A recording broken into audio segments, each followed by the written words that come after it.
Mercy, നിന്നെ പരിചയപ്പെടാൻ ഒരാൾ വന്നിരിക്കുന്നു. ഇത് mister Varma, Ravi Varma, proprietor Varmas advertising company. Congratulations miss. Mercy. മറവി ഇപ്പോഴും മാറിയിട്ടില്ലല്ലോ. നമ്മുടെ ക്ലബിന്റെ വെൽവിഷറാ. മീറ്റിങ്ങിനൊന്നും പുള്ളിയെ കിട്ടില്ല. ചോദിക്കുമ്പോ മറന്നുപോയെന്ന് പറയും. ആ, നിങ്ങൾ സംസാരിച്ചിരിക്കും, ഞാൻ ഇപ്പൊ വരാം.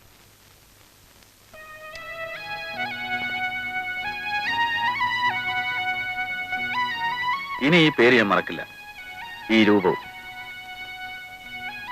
നൃത്തം നന്നായിരിക്കുന്നു എന്ന് പറഞ്ഞാൽ അത് ആത്മാർത്ഥതയില്ലാത്ത ഒരു പ്രശംസയായി പോകും. കാരണം നൃത്തം ഞാൻ ശ്രദ്ധിച്ചില്ല, നർത്തകയാണ് ഞാൻ ശ്രദ്ധിച്ചത്. Especially your figure. Thank you sir. ഞാൻ പോട്ടെ. നിൽക്കൂ. ഫിഗറിനെ പറ്റി പറഞ്ഞതുകൊണ്ട് തെറ്റിദ്ധരിക്കരുത്. ഞാൻ ധാരാളം പെൺകുട്ടികളെ ദിവസവും കാണാറുണ്ട്. ഐ മീൻ, എന്റെ കമ്പനിയിൽ പരസ്യത്തിന് വേണ്ടി വരുന്ന മോഡലുകളെ. പൂർണ്ണ തൃപ്തി ഉണ്ടായിട്ടല്ല, നിവൃത്തിയില്ലാത്തതുകൊണ്ട് അഡ്ജസ്റ്റ് ചെയ്തു പോകുന്നു. ആദ്യമായിട്ടാണ് എന്റെ കമ്പനിയിൽ മോഡലിംഗ് ചെയ്യാൻ ആഗ്രഹമുണ്ടോ എന്നൊരു പെൺകുട്ടിയോട് ഞാൻ ചോദിക്കുന്നത്. ചോദിച്ചിട്ടില്ല, ചോദിക്കാൻ പോകുന്നത്. മേഴ്സി എന്ത് പറയുന്നു? ക്ഷമിക്കണം, അത്തരം ജോലിയിലൊന്നും എനിക്ക് താല്പര്യമില്ല. അത് മോഡലിങ്ങിനെ കുറിച്ച് അറിയാത്തതുകൊണ്ടാണ്. നിങ്ങളുടെ 1 മാസത്തെ ശമ്പളം 2 ദിവസം കൊണ്ടുണ്ടാക്കാം. പിന്നെ പേര്, പ്രശസ്തി. സോറി സർ, ഞാൻ പറഞ്ഞല്ലോ, എനിക്കതിൽ താല്പര്യമില്ല. ഓക്കെ, മേഴ്സിക്ക് ഞാൻ ഒരാഴ്ചത്തെ സമയം തരാം. മേഴ്സി ആലോചിക്കും. മറുപടി പോസിറ്റീവ് ആയിരിക്കുമെന്ന് ഇന്നു മുതൽ ഞാൻ സ്വപ്നം കാണും. അതിന് വിരോധമില്ലല്ലോ. See you. Good night.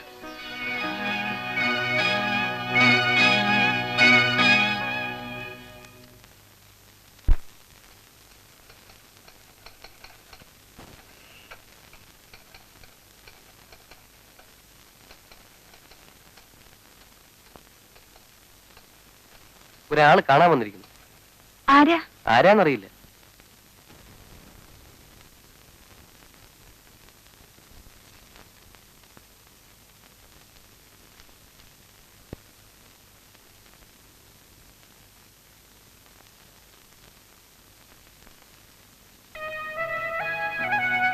Good evening Mercy. Good evening. ഇന്ന് 22-ാം തീയതിയാണ്. 15-7 22. നിങ്ങളെ പ്രസിഡന്റ് എന്ന് പറഞ്ഞില്ലേ, ഞാൻ ഭയങ്കര മറവിക്കാരനാണെന്ന്. അതെന്നെ അറിയാത്തതുകൊണ്ടാണ്. ഓർമ്മിച്ചിരിക്കേണ്ട കാര്യങ്ങൾ ഞാൻ കൃത്യമായി ഓർമ്മിച്ചു വയ്ക്കും. നമ്മൾ തമ്മിൽ കണ്ടുപിരിഞ്ഞിട്ട് ഇന്ന് കൃത്യം ഒരാഴ്ചയായി. മേഴ്സി എന്നെ നിരാശപ്പെടുത്തില്ലല്ലോ? ഞാൻ അന്നേ പറഞ്ഞതാണല്ലോ സാർ, എനിക്കിതിൽ താല്പര്യമില്ലെന്ന്. താല്പര്യമുള്ള ധാരാളം കുട്ടികളുണ്ടെന്ന് സാർ പറഞ്ഞല്ലോ. പിന്നെന്തിനാ എന്നെ ബുദ്ധിമുട്ടിക്കുന്നത്? ഇവിടെ ടൈപ്പിസ്റ്റിന്റെ ജോലിയാണല്ലേ മേഴ്സിക്ക്? അതെ. എത്ര രൂപ ശമ്പളം കിട്ടും? 650. 650. 10-200 രൂപയെങ്കിലും ഹോസ്റ്റലിൽ കൊടുക്കണം. പോയിട്ട് പിന്നെ 450. അത് വീട്ടിലേക്ക്. എല്ലാ മാസവും മേഴ്സിയുടെ ശമ്പളവും കാത്തിരിക്കുന്ന കുടുംബത്തിന് അത് വലിയ ആശ്വാസമായിരിക്കും. പക്ഷേ ഈ ജോലി പോയാലോ? എന്റെ നാക്ക് കരുനാക്കാണെന്നാണ് എല്ലാരും പറയാറ്. ഏതായാലും പറഞ്ഞ പോലെ ഇനി തിരിച്ചറിയാൻ പോകും. അങ്ങനെ എന്തെങ്കിലും സംഭവിച്ചാൽ മേഴ്സി വിഷമിക്കരുത്. എന്റെ അഡ്രസ്, ഫോൺ നമ്പറും ഉണ്ട്.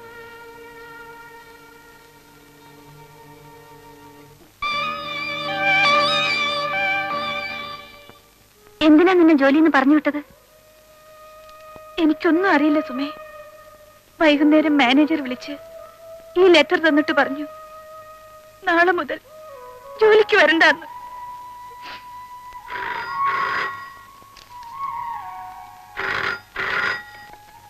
ഹലോ, ഉണ്ടല്ലോ, കൊടുക്കാം. മേഴ്സി, നിനക്കാ.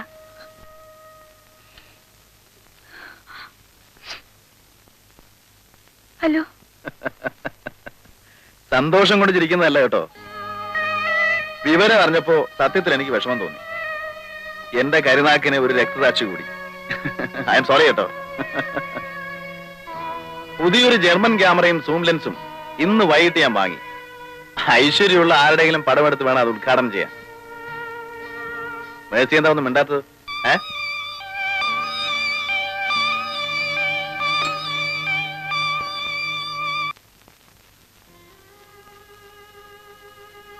നീ ഇങ്ങനെ കൊച്ചുകുട്ടികളെ പോലെ ആയാലോ മേഴ്സി. ഒരു ജോലി പോയാൽ വേറൊരു ജോലി നമുക്ക് അന്വേഷിക്കാം. ഏതെങ്കിലും ചെറിയ കമ്പനിയിൽ വല്ല ടെമ്പററി ജോലിയും കിട്ടിയേക്കും. ആ ചെറിയ ശമ്പളം കൊണ്ട് വീട്ടിലെ കാര്യങ്ങൾ നടക്കുമോ സുമേ? നീ അതൊന്നും ഓർത്ത് വിഷമിക്കണ്ട. നല്ലൊരു ജോലി കിട്ടുന്നവരെ നിന്റെ വീട്ടിലേക്കുള്ള പണമൊക്കെ ഞാൻ അയച്ചോളാം. അതിനുള്ള നിവൃത്തിയൊക്കെ എനിക്കുണ്ട്. അതൊക്കെ എത്ര കാലത്തേക്ക് നടക്കും?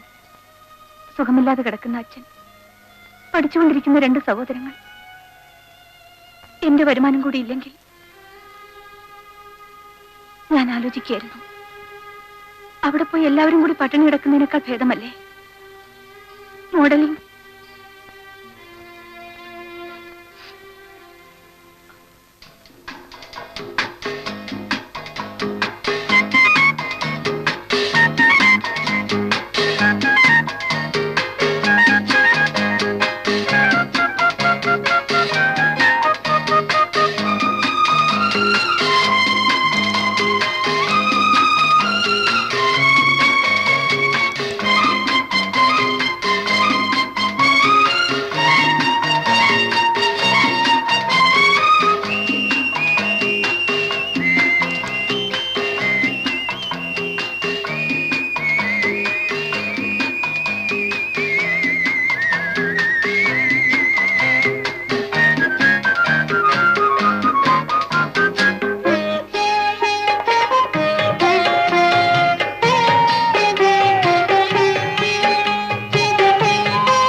മിസ്റ്റർ വർമ്മ, നിങ്ങൾ വളരെ സൂക്ഷിക്കണം. നിങ്ങളുടെ ഈ വളർച്ച പലർക്കും അത്ര രസിക്കുന്നില്ല. Quite naturally. No no, it's not that. അതത്ര നിസ്സാരമായിട്ട് തള്ളിക്കളയാൻ പാടില്ല. മറ്റു പരസ്യ കമ്പനിക്കാർ വെറുതെ നോക്കിയിരിക്കുമെന്ന് നിങ്ങൾ വിചാരിക്കുന്നുണ്ടോ? തീരെ ഗതിമുട്ടുന്നവരൊരു പക്ഷേ. എന്നെ അവർ എന്ത് ചെയ്യാനാണ് സർ? എന്റെ അസറ്റ് എന്ന് പറയുന്നത് it's my artistic talent, my brain, my hard work, of course. പിന്നെ സാറിനെ പോലെയുള്ള വെൽവിഷേഴ്സിന്റെ സഹായമുണ്ട്. അത് മോഷ്ടിക്കാൻ പറ്റില്ലല്ലോ. ഞങ്ങളുടെയൊക്കെ സഹായം നിങ്ങൾക്ക് എപ്പോഴും ഉണ്ടാവും. അത് മാത്രം പോരാ, you should be more careful. Mercy ഉണ്ടല്ലോ, നിങ്ങളുടെ ആ മോഡൽ, ആ കുട്ടിയെ മറ്റേതെങ്കിലും കമ്പനിക്കാർ തട്ടിയെടുക്കാൻ ശ്രമിച്ചേക്കും. അതിനൊരിക്കലും ഇടയാവരുത്. She's an asset for your firm.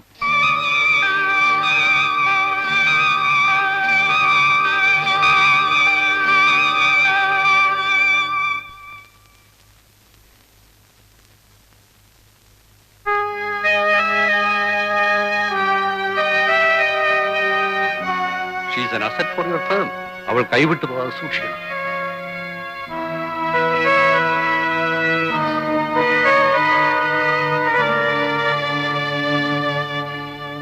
മുഖവരില്ലാതെ പറയണമെന്നുണ്ടായിരുന്നു. പക്ഷേ മേഴ്സിയുടെ മറുപടിയെ കുറിച്ച് ആലോചിക്കുമ്പോൾ എന്തോ ഭയം തോന്നുന്നു.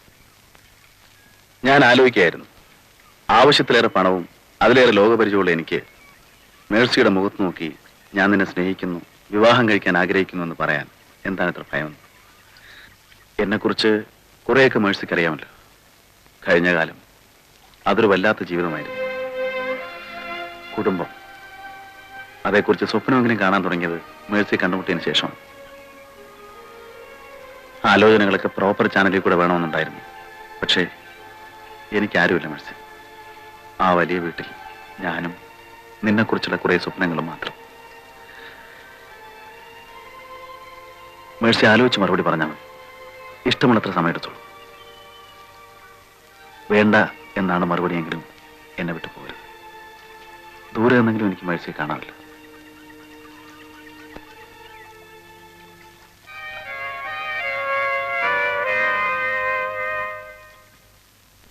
മേഴ്സി തീരെ പ്രതീക്ഷിക്കാത്ത രീതിയിലായിരുന്നു രവിവർമ്മയുടെ സമീപനം. പരസ്യ ചിത്രങ്ങളിൽ പോസ് ചെയ്ത തനിക്ക് ഇനി നല്ലൊരു വിവാഹ ജീവിതം പ്രതീക്ഷിക്കാനാവില്ലെന്ന് മേഴ്സിക്ക് അറിയാമായിരുന്നു. രവിവർമ്മ ധനികനാണ്. സ്നേഹമുള്ളൊരു ഹൃദയവും അയാളിൽ ഉണ്ടായിക്കൂടുന്നില്ലല്ലോ.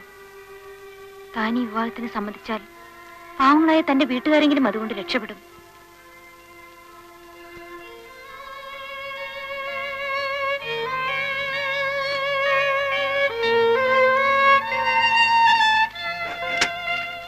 അന്ന് രാത്രി നാട്ടിലുള്ള തന്റെ ഇളയ സഹോദരിക്ക് മേഴ്സി ഒരു കത്തെഴുതി. പ്രിയപ്പെട്ട അനുജത്തിക്ക്, ചേച്ചിക്ക് ഉടനെ നിന്നെ ഒന്ന് കാണണം. ഒരു പ്രധാനപ്പെട്ട കാര്യം സംസാരിക്കാനാണ്. ഈ വരുന്ന ബുധനാഴ്ച രാവിലെ 10 മണിക്ക് നമ്മുടെ ഇടവക പള്ളിയിൽ ഞാൻ വരും. നീ അവിടെ വരണം. വീട്ടിലാരും അറിയരുത്. സ്നേഹപൂർവ്വം, മേഴ്സി.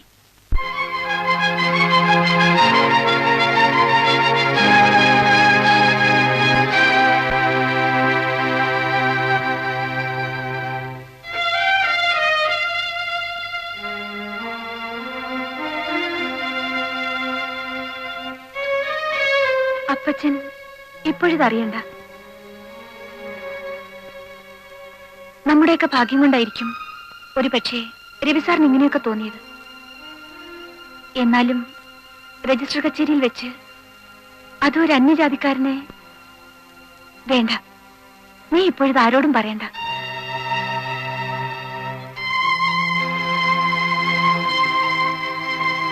എന്തിനാ ഇത്? നാളെ രാവിലെ 10:30 മണിക്ക് രജിസ്റ്റർ കച്ചേരിയിൽ വെച്ചാണ് എന്റെ വിവാഹം. ആ സമയത്ത് നീ ഇവിടെ വന്ന് ചേച്ചിയുടെ പേരിൽ കുർബാന നടത്തണം. പ്രാർത്ഥിക്കുകയും വേണം. ഞാൻ പോട്ടെ. ശരി.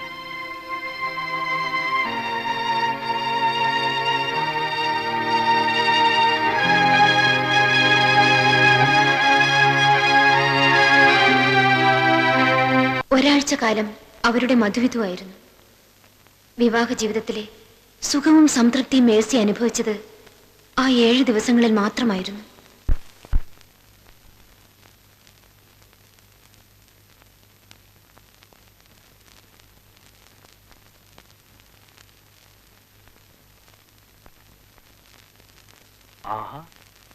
ബ്യൂട്ടിഫുൾ. എന്താണ് മേഴ്സിക്ക് ഈ ഡ്രസ് ഇടാൻ തോന്നിയത്? ഒന്നുമില്ല, വെറുതെ. നോ, ഇതിനാണ് ബ്രെയിൻ വേവ്, ഹൃദയങ്ങൾ തമ്മിലുള്ള ഐക്യം എന്നൊക്കെ പറയുന്നു. ഇതുപോലെ ശാലീന സുന്ദരിയായ ഒരു നാടൻ പെൺകിടാവിന്റെ ലേഔട്ട് കുറെ ദിവസങ്ങളായിട്ട് എന്റെ മനസ്സിൽ കിടന്ന് ഇങ്ങനെ കറങ്ങുന്നു. Slight change. ഈ ബ്ലൗസ് വേണ്ട. അയ്യോ, പേടിക്കണ്ട. പണ്ട് കാളിദാസന്റെ ശകുന്തള ധരിച്ചതുപോലെ വൽക്കലം മാറിലണിഞ്ഞ് ഞുറിഞ്ഞുടുത്ത മരവുരിക്ക് മുട്ടുകാലിന് അല്പം മുകളിൽ വരെ മാത്രം ഇറക്കം, മുടിയിൽ താമരപ്പൂവ്, കയ്യിൽ ലിയോൺ സോപ്പ്. രാവിലെ വെറുതെ ഞാൻ പോകുന്നു. വേഗം റെഡിയായിക്കോ. ആ ഫോട്ടോഗ്രാഫ്സ് എടുക്കണം. വൈകിട്ടെങ്കിലും ആ ഡിസൈൻസ് തീർത്ത് കൊടുക്കണ്ട. കല്യാണവും ഹണിമൂണും ഒക്കെ പ്രമാണിച്ച് ഇത്രയും കാലം ആ സോപ്പ് മിക്കാർ ക്ഷമിച്ചു. ഇന്നെങ്കിലും തീർത്ത് കൊടുക്കേണ്ടതാ. അവര് നമ്മുടെ സ്ഥിരം പാർട്ടിയാ.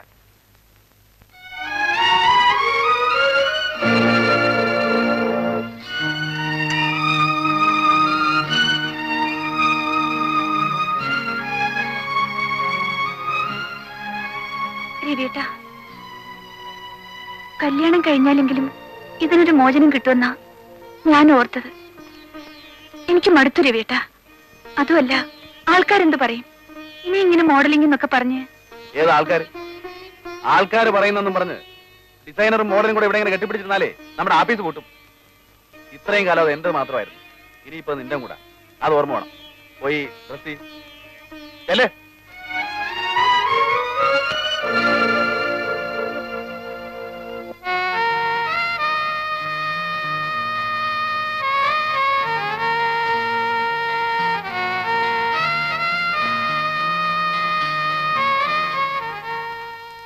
ഇതാണ് ലിയോൺ സോപ്പിന്റെ പുതിയ റഫ് ഡിസൈൻ. മിസ്സസ് വർമ്മ അല്പം സെക്സി ആകേണ്ടി വരുമല്ലോ. ക്യാപ്ഷൻ ഇവിടെ ആദ്യം നീളമുള്ളത് വേണ്ട. A brief and will do. പിന്നെ മേഴ്സിയുടെ പടം അല്പം സെക്സി ആയതുകൊണ്ട് ആരും ക്യാപ്ഷൻ വായിക്കാൻ മെനക്കെടുകയില്ല. Are you happy with design? Of course. ഇതുപോലെയുള്ള 3-4 ഇൻസേർഷൻസ് ഉടനെ കൊടുത്തില്ലെങ്കിൽ സെയിൽസ് ഒന്ന് ഡിമ്മാവും. കാരണം സോപ്പിന്റെ വിലയുടെ ഒന്ന് കൂടിയല്ലോ. അതൊന്ന് കോമ്പൻസേറ്റ് ചെയ്യണമെങ്കിൽ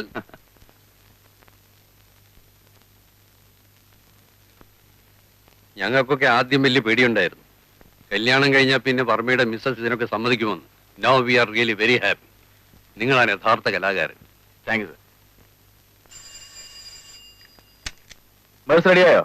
ഇല്ല, എന്താ ഇത്ര താമസം? ആ ഡ്രസ് ഇടാൻ വയ്യെന്നാ പറയുന്നത്. ഞാൻ നിർബന്ധിച്ചപ്പോ എന്ന് കരയുകയാണ്. I can manage it.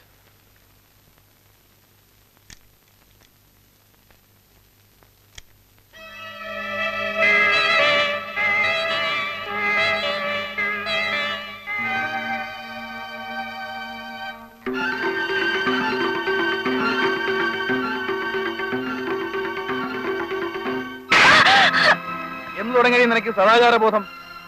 ഞാൻ ഈ കഴുത്തി താലി കെട്ടിയ അന്ന് മുതൽ അല്ലേ? എങ്കിൽ ആ താലി കെട്ടി ഞാനാണ് പറയുന്നത്. എനിക്കില്ലാത്ത സദാചാര ബോധം എന്റെ ഭാര്യയ്ക്കും വേണ്ട.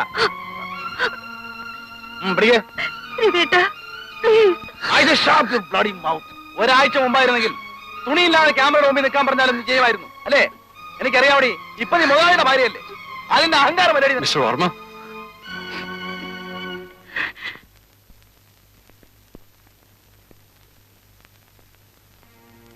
You don't worry, sir. I'll manage it. വേണ്ട മിസ്റ്റർ വർമ്മ. കുട്ടി തീരെ വില്ലിങ് അല്ലെങ്കിൽ പിന്നെ നമ്മൾ നിർബന്ധിപ്പിച്ച് ചെയ്യിപ്പിച്ചാൽ ശരിയാവില്ല. നമുക്ക് വേറെ ആരെങ്കിലും നോക്കാം. ഈ ലാസ്റ്റ് മിനിറ്റിൽ വേറെ ആരെ പോയി നോക്കാനാ? അതിനൊക്കെ നമുക്ക് വഴിയുണ്ടാക്കാം. വരും വരും.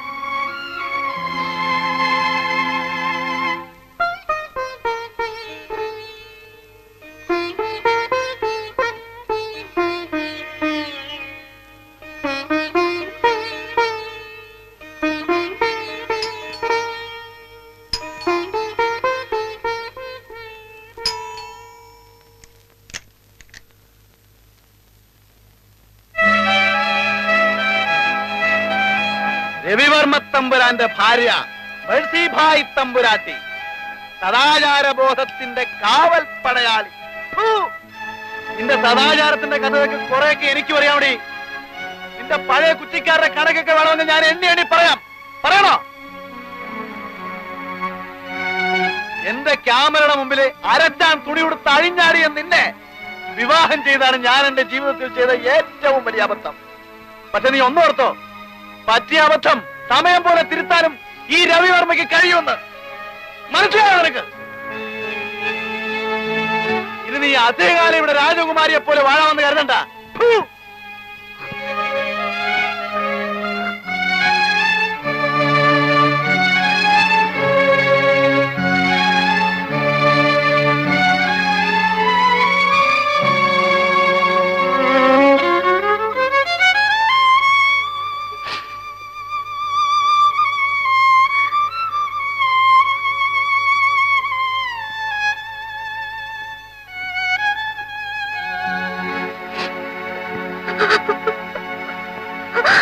പിന്നീടുള്ള ദിവസങ്ങൾ മേഴ്സി കൂടുതൽ ഒറ്റപ്പെടുകയായിരുന്നു.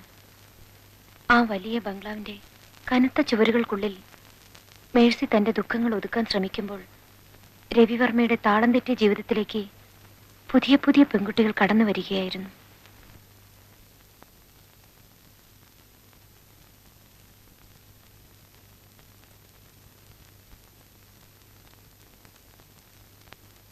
കണ്ണീരോടെ ഈശ്വരനോട് പ്രാർത്ഥിക്കുവാൻ മാത്രമേ മേഴ്സിക്ക് കഴിഞ്ഞുള്ളൂ.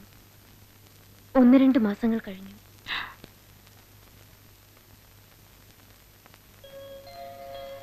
ആ സന്തോഷ വാർത്ത അറിഞ്ഞപ്പോൾ ദൈവം തന്റെ പ്രാർത്ഥന കേട്ടു എന്നവൾക്ക് തോന്നി.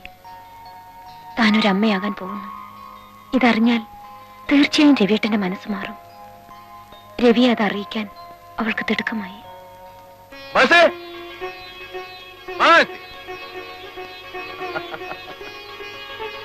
നീ ഫോണിൽ കൂടെ പറഞ്ഞല്ല സത്യമാണോ?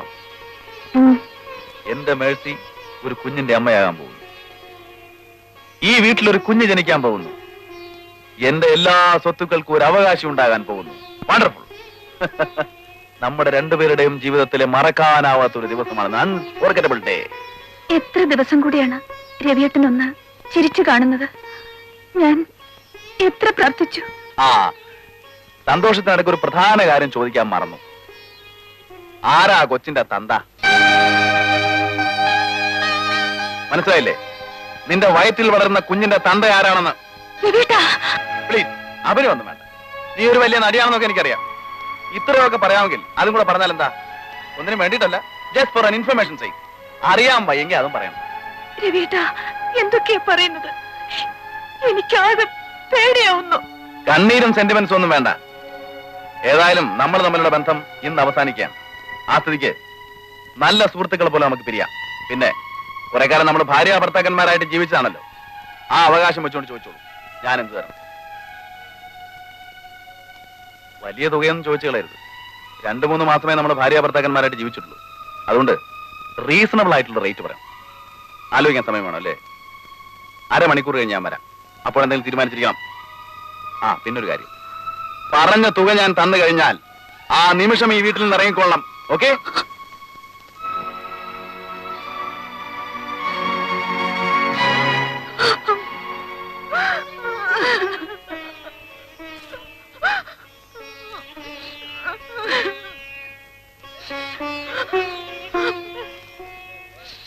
ആ രാത്രി തന്നെ കണ്ണീരോടെ മേഴ്സി രവിയുടെ വീട് വിട്ടിറങ്ങി.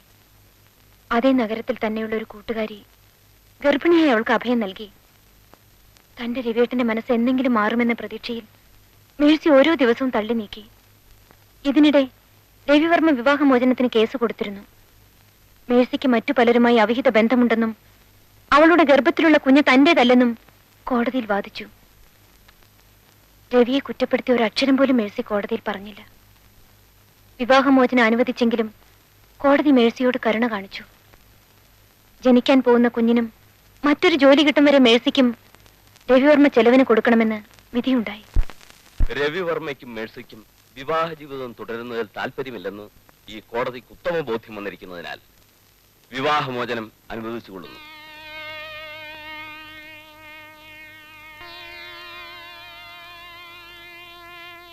ഗർഭിണിയായ മേഴ്സിക്ക് പ്രസവ ചിലവുകളും ജനിക്കുന്ന കുട്ടിക്ക് പ്രായപൂർത്തിയാകുന്നതുവരെ ജീവനാംശവും 1-ാം കക്ഷി രവിവർമ്മ മാസം തോറും നൽകേണ്ടതാണെന്ന് ഈ കോടതി വിധിച്ചിരിക്കുന്നു.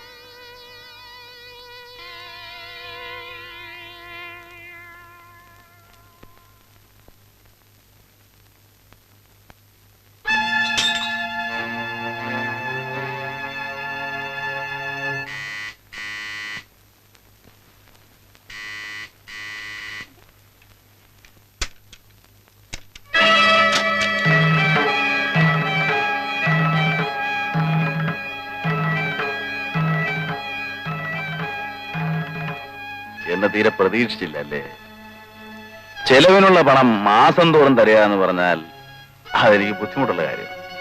ഒരുമിച്ച് തരാമെന്ന് കരുതി. വിരോധമില്ലല്ലോ?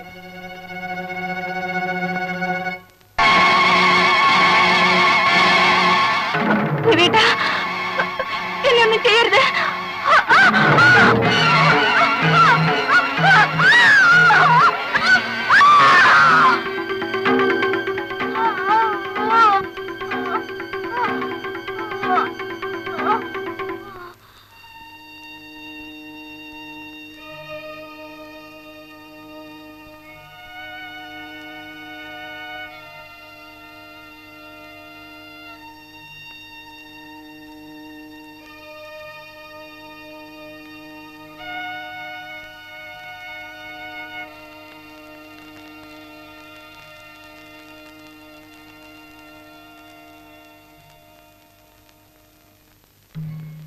സുപ്രീം കോടതിയുടെ വിധിക്കെതിരെ രവിവർമ്മ പ്രസിഡന്റിന് ദയാഹർജി സമർപ്പിച്ചെങ്കിലും പ്രയോജനമുണ്ടായില്ല.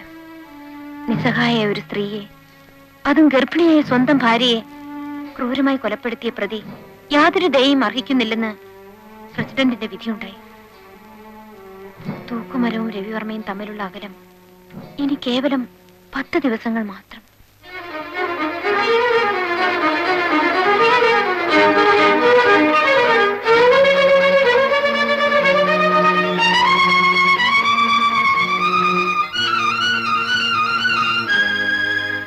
തൂക്കുമരം കാത്തുകിടക്കുന്ന കുറ്റവാളികൾ എന്ന ഫീച്ചറിനെ അഭിനന്ദിച്ചുള്ള കത്തുകളാണ് ഈ കിടക്കുന്നത്.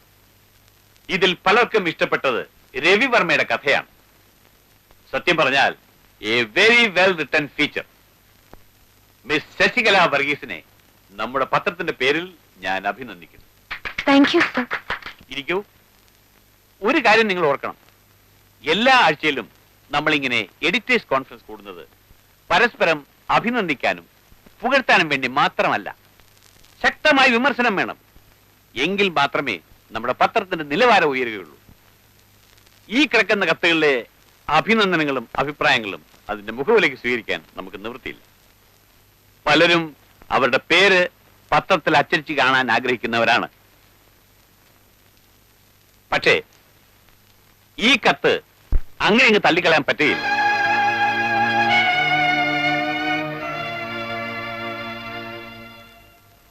ഡിയർ മിസ്റ്റർ എഡിറ്റർ, തൂക്കുമരം കാത്തിടക്കുന്ന കുറ്റവാളികൾ എന്ന ലേഖന പരമ്പര വായിച്ചു. പ്രത്യേകിച്ച് മേഴ്സി കൊലക്കേസിനെ കുറിച്ച്. എല്ലാവർക്കും പറ്റിയ തെറ്റ് അത് എഴുതിയ പെൺകുട്ടിക്കും പറ്റി. ഒരു പ്രധാന കഥാപാത്രത്തെ വിട്ടുപോയി, വില്ലൻ. ഏതോ മുൻ ധാരണയുടെ അടിസ്ഥാനത്തിൽ ഒരു നോവലിന്റെയോ കഥയുടെയോ സ്വഭാവമാണ് ആ ലേഖനത്തിന്. ആ ലേഖനം എഴുതിയ പെൺകുട്ടിയെ എന്റെ അഭിനന്ദനങ്ങൾ അറിയിക്കുക. ഒരു പക്ഷേ ഈ കത്ത് അവിടെ കിട്ടുമ്പോഴേക്കും ഞാൻ ജീവിച്ചിരിക്കുന്നുണ്ടാവില്ല. എന്ന് രവിവർമ്മ, സെൻട്രൽ ജയിൽ, തിരുവനന്തപുരം. എന്തൊക്കെയായാലും രവിവർമ്മയുടെ കാര്യം ഓർക്കുമ്പോൾ വിഷമം തോന്നുന്നു. നാളെ വെളുപ്പിന് 4 മണിക്കല്ലേ അയാളെ